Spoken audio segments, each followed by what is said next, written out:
Hi everyone! We are talking sibling rivalry today.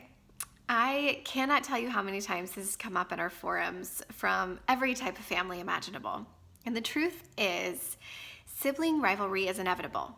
It is totally normal to battle out your feelings with those closest to you, and kids have a lot of feelings, right?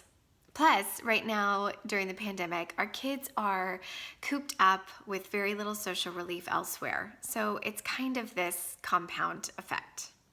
So the first things first, this is normal. Our kids aren't broken or damaged or total sociopaths, and it's highly likely that they won't grow up to hate each other forever. But in the meantime, here are a few strategies that have worked for many of our members in kind of lessening the amount of bickering throughout the day. Okay, so number 1, give them space. Number 2, give them time. Number 3, give them voice. And number 4, give them a plan. So, give them space.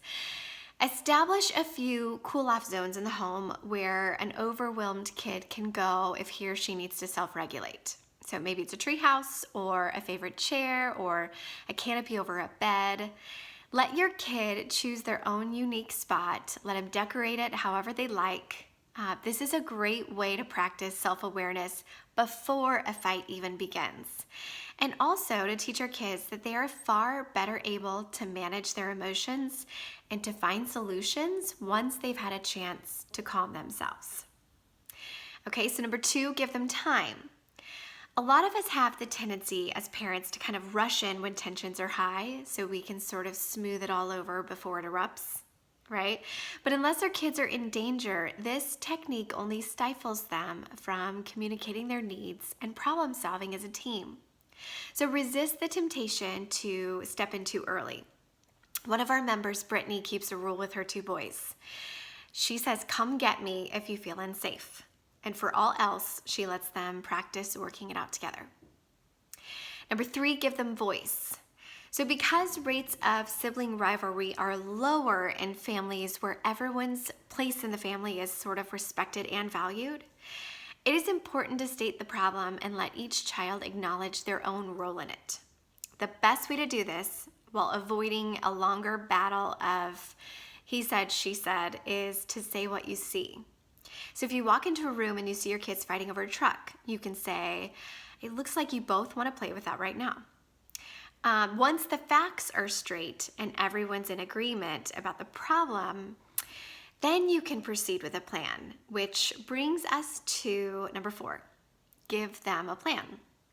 One of our members sat down with her kids and made a list of all permissible actions that a child can take when they're feeling annoyed or irritated or mad. So the list included things they felt like doing but weren't allowed to, like hitting a brother, throwing a toy, running away, but also things that they were actually allowed to do instead. So hitting a pillow, throwing a football outside, or running around the house 5 times.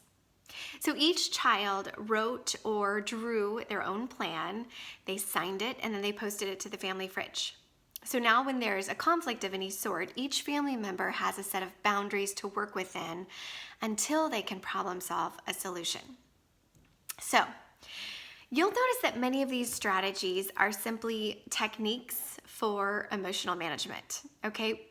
We're not concerned with who's to blame or who is right or who won. And the reason for that is because as parents, our job isn't to smooth over our kids' disagreements, but it's to teach our kids how to disagree well with respect for the other person's perspective. So by teaching our kids to navigate their own role in a fight, they are learning the valuable lesson that we can't control how others react, but we can control how we act. It'll take years for them to learn. After all, many of us are parents are still learning this.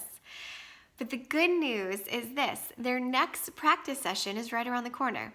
So with every argument, they will have more and more opportunities to get it right. And one day they will. So keep up the good work, you guys. I will see you all next time.